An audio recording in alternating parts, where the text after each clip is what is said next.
മോഹൻ അവന്റെ ഭാര്യ മമത, മകനായ ഗോലു, പിന്നെ വയസ്സായ അമ്മയുടെ കൂടെയാണ് താമസിച്ചിരുന്നത്. രാവിലെ തന്നെ മമത ഭക്ഷണം ഉണ്ടാക്കുകയായിരുന്നു. മോഹൻ തന്റെ സൈക്കിൾ വൃത്തിയാക്കുകയായിരുന്നു. ഈ സൈക്കിൾ എനിക്കൊരു നല്ല സഹായിയാണ്. അപ്പോഴാണ് മമത തന്റെ മകൻ ഗോലുവിനോട് പറയുന്നത്, ഗോലുമോനെ, അച്ഛനോട് കഴിക്കാൻ വരാൻ പറ. ഗോലു പുറത്തേക്ക് ഓടിപ്പോയി അച്ഛനോട് പറഞ്ഞു, അച്ഛാ, ഭക്ഷണം തയ്യാറായെന്ന് അമ്മ പറഞ്ഞു. വാ കഴിക്കാം. അച്ഛന്റെ സൈക്കിള് നല്ല കഴുകി വൃത്തിയാക്കിയല്ലോ. അച്ഛൻ പോയി ഭക്ഷണം കഴിക്കേ, ഞാനത് തുണി വെച്ച് തുടച്ചു വെച്ചേക്കാം. അത് കൊള്ളാലോ മോനെ, ഞാൻ എന്നാ പോയി കഴിച്ചിട്ട് വരാം. അങ്ങനെ മോഹൻ അകത്തു പോയി ഭക്ഷണം കഴിക്കാനിരുന്നു. ഭക്ഷണം കഴിച്ചു കഴിഞ്ഞ് മോഹൻ അവന്റെ സൈക്കിളും എടുത്ത് കടയിലോട്ട് പോയി. കുറച്ചു സമയത്തിനുള്ളിൽ അവൻ കടയിലെത്തി. കുറച്ചു കഴിഞ്ഞപ്പോ കടയുടെ മുതലാളി കാറിൽ വന്നിറങ്ങി. എന്താണ് മോഹൻ, ഇന്ന് നീ നേരത്തെ എത്തിയോ? അതും സൈക്കിളില്? കുറച്ചു കഴിഞ്ഞപ്പോ ബാക്കിയുള്ളവരും അവിടെ എത്തി. അതുപോലെ കസ്റ്റമേഴ്സും വരാൻ തുടങ്ങി. എന്നത്തെയും പോലെ മോഹൻ ജോലി ചെയ്തു. അവന് ഭക്ഷണം ഉണ്ടാക്കുന്ന ജോലിയായിരുന്നു. ഇതുപോലെ മോഹന്റെ ജീവിതം നല്ല രീതിയിൽ പോവുകയായിരുന്നു. ഒരു ദിവസം ജോലി കഴിഞ്ഞ് അവൻ വീട്ടിലേക്ക് എത്തിക്കഴിഞ്ഞപ്പോഴാണ് കാണുന്നത് മകന് പനിയാണെന്ന്. എന്താണ് മമത, എന്തു പറ്റി ഗോലുവിന്? അതെ, ഞാൻ നിങ്ങളെ കാത്തിരിക്കയായിരുന്നു. കണ്ടില്ലേ, മോന് നല്ല പനിയുണ്ട്.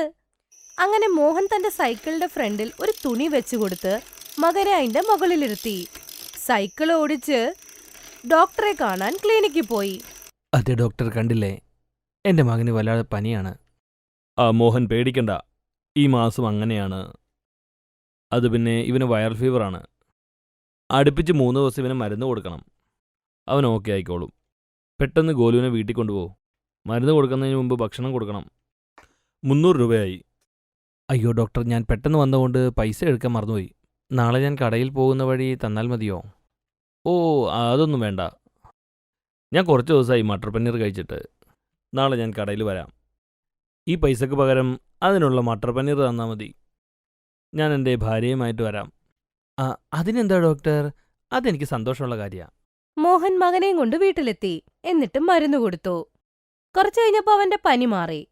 2 ദിവസം കഴിഞ്ഞപ്പോ ഗോലു നല്ല ആരോഗ്യവാനായി.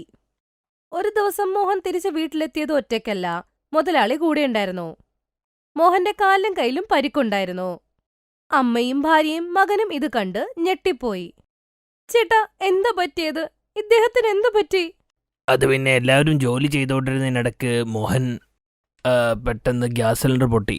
ഒരുപാട് പേർക്ക് പരിക്ക് പറ്റി. മോഹനും പരിക്കുണ്ട്. തൽക്കാലം മരുന്ന് വെച്ചിട്ടുണ്ട്. നാളെ നല്ല ഡോക്ടറെ കാണിക്കണം. ഇദ്ദേഹത്തിന്റെ സൈക്കിൾ എൻ്റെ കടയിലാണ്, നാളെ എത്തിച്ചേക്കാം. ഇത്രയും പറഞ്ഞ് മുതലാളി അവിടുന്ന് പോയി. മമത മോഹനെ കട്ടിലിൽ കിടത്തി. അവന്റെ അമ്മ കരയുകയായിരുന്നു. എന്റെ ദൈവമേ, എന്റെ മകൻ എന്തു പറ്റി? ഇത്രയും പെട്ടെന്ന് ഇതെന്താ ദൈവമേ ഞങ്ങൾക്ക് ഇങ്ങനെ തരണേ? അമ്മ, മോനെ, നിങ്ങളിങ്ങനെ കരയാതെ. അദ്ദേഹം ഇത്തിരി വിശ്രമിക്കട്ടെ. ഇല്ല മമത, അങ്ങനെയൊന്നുമില്ല. എൻ്റെ ആകെ ഉള്ളൊരു വിഷമം എന്താന്ന് വെച്ചാൽ, ഈ വീട്ടിൽ വരുമാനം ഉണ്ടാക്കുന്നത് ഞാൻ മാത്രമല്ലേ. ഇനി എന്താവുമെന്ന് ഒരു പിടിയില്ല. അതൊന്നും നിങ്ങൾ ആലോചിക്കണ്ട. മമതയും മോനും കൂടെ അതേ ക്ലിനിക്കിൽ പോയി ഡോക്ടറിനെ വിളിച്ചുകൊണ്ടു വന്നു. ഇദ്ദേഹത്തിൻ്റെ അവസ്ഥ വളരെ മോശമാണ്. എല്ലാ ദിവസവും മുറിവ് ഡ്രസ്സ് ചെയ്യണം. ഇനി 3-4 മാസം മരുന്നുകളുണ്ട്, ഇഞ്ചക്ഷനും ഉണ്ട്. എന്നാലേ ഇദ്ദേഹം ശരിയാകൂ. ഡോക്ടർ, 3-4 മാസം എന്റെ മോനിന് ജോലി ചെയ്യാൻ പറ്റത്തില്ലേ? അമ്മ ജോലി ചെയ്യുന്ന വിടൂ. ഇനി 2-3 മാസത്തേക്ക് ബെഡ് റെസ്റ്റ് തന്നെയായിരിക്കും. വിഷമിക്കണ്ട, ഞാൻ ഇദ്ദേഹത്തെ ശരിയാക്കി തരാം. ഞാൻ കുറച്ച് കഴിഞ്ഞ് എൻ്റെ കമ്പൗണ്ടർ എടുത്ത് മരുന്ന് കൊടുത്തു വിടാം. അവൻ തന്നെ എല്ലാ ദിവസവും ഡ്രസ്സ് ചെയ്യാൻ വന്നോളും. ശരി ഡോക്ടർ. ഡോക്ടർ അവിടെ നിന്ന് പോയി. കുറച്ചു കഴിഞ്ഞപ്പോ മുതലാളിയുടെ അവിടെ നിന്ന് ഒരാള് വന്ന് സൈക്കിള് കൊടുത്തു. പയ്യെ പയ്യെ അവന്റെ ചികിത്സകൾ തുടങ്ങി. കൂട്ടിവച്ചിരുന്ന പൈസയെല്ലാം ചികിത്സയ്ക്ക് ചെലവായി. അങ്ങനെ ഒരു ദിവസം, അമ്മ കഴിഞ്ഞ 1 മാസമായിട്ട് ചികിത്സിച്ചോണ്ടിരിക്കുക, പൈസയും തീർന്നുപോയി. ഞാൻ ഒരു കാര്യം ചെയ്യാം, എന്റെ സ്വർണം വിൽക്കാം, അപ്പൊ കുഴപ്പമില്ലല്ലോ. നിന്നെ പോലത്തെ മരുമോളെ എല്ലാവർക്കും കിട്ടില്ല മോളെ. മമത തന്റെ ആഭരണങ്ങൾ വിറ്റ് ചികിത്സ നടത്തിക്കൊണ്ടിരുന്നു. പക്ഷെ ആ പൈസയും തീരാറായി. സ്വർണം വിറ്റ് കിട്ടിയ പൈസ കൊണ്ട് എല്ലാ കാര്യങ്ങളും നടത്തുകയായിരുന്നു. അങ്ങനെ ഒരു ദിവസം, അമ്മ, ചേട്ടാ, ഇനി നമ്മുടെ ഒന്നും വിൽക്കാൻ തന്നെ ഇല്ലല്ലോ. ഇദ്ദേഹത്തിന്റെ ചികിത്സ ഇനി 2 മാസം കൂടി ഇല്ലേ? ഞാൻ എന്തെങ്കിലും ജോലി നോക്കിയേ പറ്റൂ. അതേ മമത, നീ എന്ത് ജോലി ചെയ്യാനാണ്? നിങ്ങൾ ചെയ്തിരുന്ന ജോലി അതിനി ഞാൻ ചെയ്യാൻ പോവുകയാ. അല്ലേലുമേ നിങ്ങളെക്കാളും നല്ല ഭക്ഷണം ഞാൻ ഉണ്ടാക്കും. മമത മോഹൻ ജോലി ചെയ്തിരുന്ന കടയിൽ പോയി മുതലാളിയോട് ജോലി ചെയ്യുന്ന കാര്യം പറയും. അതെ മമത, ഇത് നഗരമല്ല, ഗ്രാമമാണ്. ഗ്രാമത്തിലെ പെണ്ണുങ്ങൾ വീടിനകത്തിരിക്കുന്നതാണ് ഐശ്വര്യം. ഒന്നും തോന്നരുത്. പിന്നെ നിങ്ങളെ എനിക്ക് ജോലിക്ക് എടുക്കാൻ പറ്റത്തില്ല. മമത അദ്ദേഹത്തിന്റെ മുമ്പിൽ കെഞ്ചി പറഞ്ഞിട്ടും അദ്ദേഹം കേട്ടില്ല. തിരിച്ചു നടക്കുന്ന സമയത്ത് അവൾ ആലോചിച്ചു, ഇപ്പോഴത്തെ കാലത്തും സ്ത്രീ പുരുഷ വ്യത്യാസമൊക്കെ ആൾക്കാർ ആലോചിക്കുവോ? എന്തേലും ആവട്ടെ, എന്തേലും ജോലി നോക്കിയേ പറ്റൂ. വീട്ടിൽ വന്നപ്പോൾ മോഹന്റെ സൈക്കിൾ നോക്കി അവൾ അങ്ങനെ നിന്നു. അപ്പോഴവളുടെ മനസ്സിൽ ഒരു ഐഡിയ ഉദിച്ചു.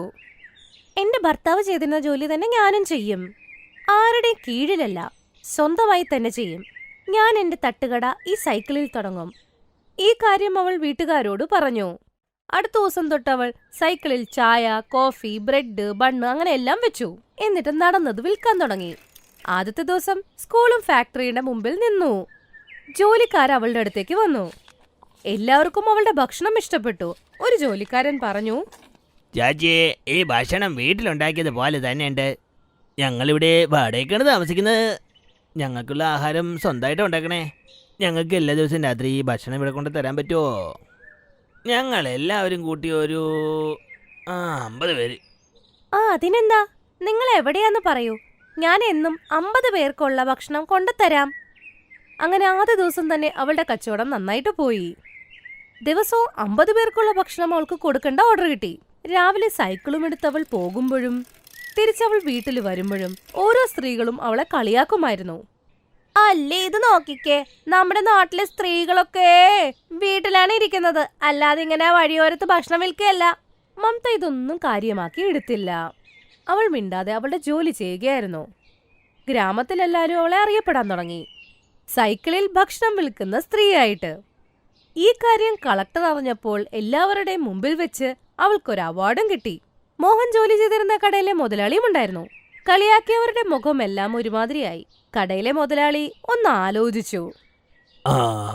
കഴിഞ്ഞ 20 വർഷമായിട്ട് ഞാൻ കട നടത്തുന്നതാ. എനിക്കിതുവരെ ഒരു അവാർഡും കിട്ടിയിട്ടില്ല.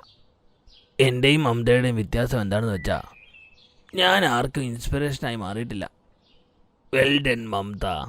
പറ്റിയാൽ എന്നോട് ക്ഷമിക്കണം. മമത ഗ്രാമത്തിൽ ഫേമസ് ആയി. മോഹന്റെ അസുഖമൊക്കെ മാറി പഴയതുപോലെ ആരോഗ്യത്തോടെ തിരിച്ചു വന്നതിന് ശേഷം അവർ രണ്ടുപേരും കൂടെ ചേർന്ന് പുതിയൊരു കടയിട്ട് സന്തോഷത്തോടെ ജീവിക്കാൻ തുടങ്ങി.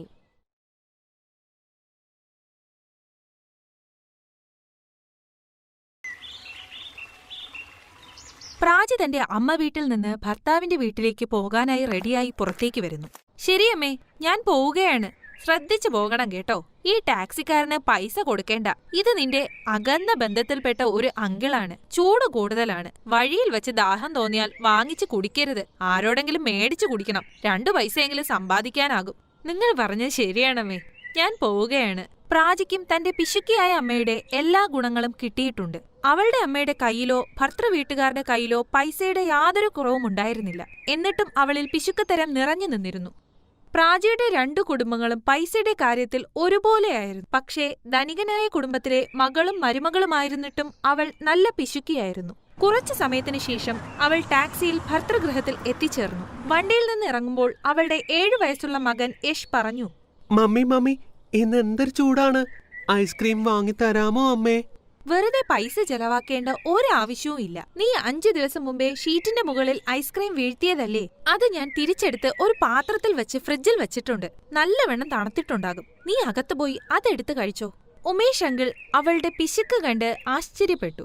അതുകൊണ്ട് അയാൾക്ക് അവളോട് പൈസ ചോദിക്കാനുള്ള ധൈര്യമുണ്ടായിരുന്നില്ല. അകത്ത് ചെന്ന് അവൾ അവളുടെ ഭർത്താവിന്റെ അമ്മയുടെ കാല് തൊട്ട് വന്ദിച്ചു. ഫ്രിഡ്ജിൽ നിന്നെടുത്ത് യഷിന് ആ ഐസ്ക്രീം കൊടുത്തു. അപ്പോഴാണ് അവളുടെ നാത്തൂൻ കോളേജിൽ നിന്ന് വന്നത്. ഹേയ് യേഷ്, എന്തൊക്കെയുണ്ട് എന്റെ ലിറ്റിൽ ചാം? ഏട്ടത്തി, അമ്മ വീട്ടിൽ നിന്ന് വന്നല്ലോ. 4-5 ദിവസം താമസിച്ചു വന്നതുകൊണ്ട് ആന്റി മിഠായി തന്നയച്ചിട്ടുണ്ടാകുമല്ലോ. ഓ, മധുരപലഹാരം. 1 മിനിറ്റ് നിൽക്ക്, ഞാൻ ഇപ്പോൾ തരാം. പ്രാചി അകത്തേക്ക് പോയി ബാഗിൽ നിന്നും പ്ലാസ്റ്റിക്കിന്റെ ഒരു ബോക്സ് എടുക്കുന്നു. അതിൽ വീട്ടിലുണ്ടാക്കിയ ആട്ടയുടെ ലഡു ഉണ്ടായിരുന്നു. ഇതെടുത്ത് കഴിക്കൂ, അമ്മ തന്നയച്ചതാണ്. ഇതെന്താണ് ഏട്ടത്തി? ആട്ടയുടെ ലഡു. എന്താണെന്ന് വെച്ചാൽ റേഷനിൽ ഗോതമ്പാട്ടയും പഞ്ചസാരയും കിട്ടിയിരുന്നു. നിനക്കറിയില്ലേ, ഇപ്പോൾ മധുരപലഹാരങ്ങൾക്കെല്ലാം മാർക്കറ്റിൽ നല്ല വിലയാണ്. എന്റെ ഈശ്വരാ, ഇത് ഞാൻ എങ്ങനെ മറക്കും? ഏട്ടത്തിയുടെ അമ്മ പിശുക്കന്മാരുടെ പരമ്പരയിൽ നിന്നാണ് വരുന്നത്.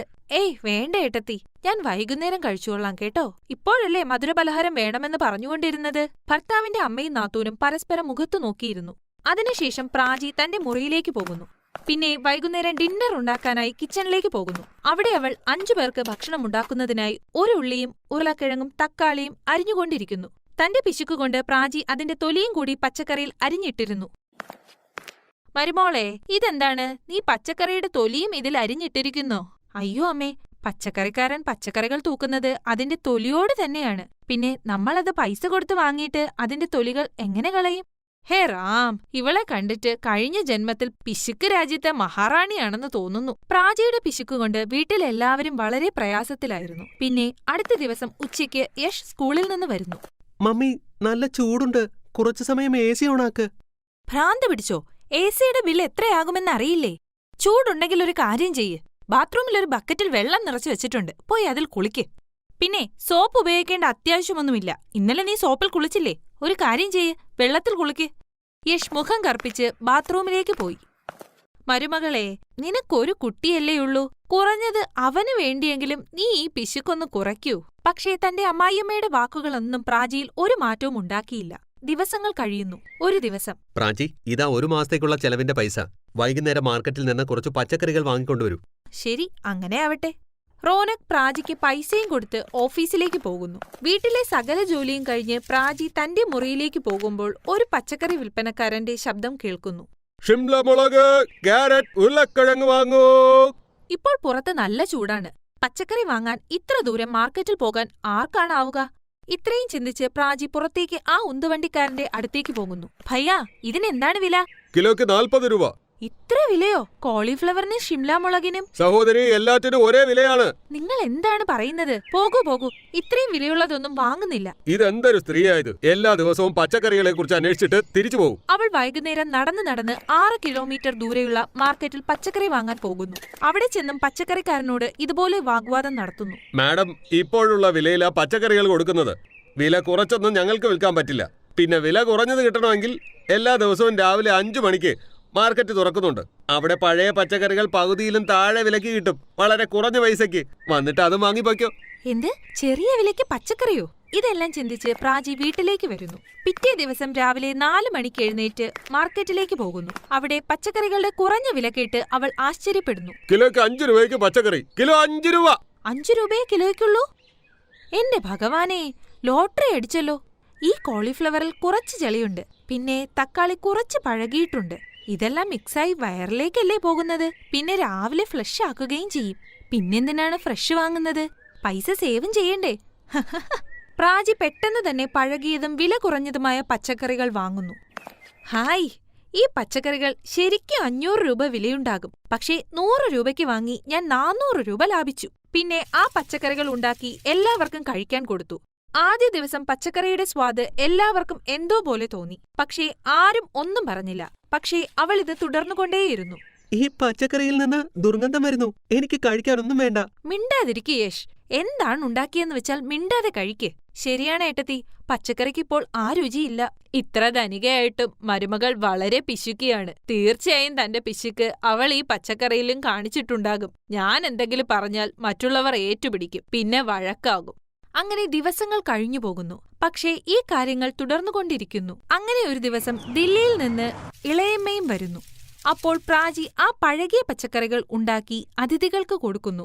അയ്യോ, എന്റെ ഭർത്താവിന്റെ വീട്ടുകാർ പാവങ്ങളാണ്. പാവങ്ങളായിട്ടും ഇങ്ങനെയുള്ള ഭക്ഷണം ഇതുവരെ കഴിച്ചിട്ടില്ല. ധനികർക്ക് ഭക്ഷണത്തിന്റെ സ്വാദ് മനസ്സിലാവുന്നില്ലേ? പിന്നെ എന്തിനാണ് നിങ്ങൾ ഇങ്ങനെയുള്ള ഭക്ഷണം കഴിക്കുന്നത്? എനിക്ക് കണ്ടാൽ തന്നെ അറിയാം ഈ ഭക്ഷണം പഴകിയ പച്ചക്കറികൾ കൊണ്ടുണ്ടാക്കിയതാണെന്ന്. ഈ ഭക്ഷണമാണ് ഞങ്ങൾ കഴിഞ്ഞ 1 മാസമായി കഴിക്കുന്നത് ഇളയമ്മേ. എനിക്കും എന്തോ തോന്നി.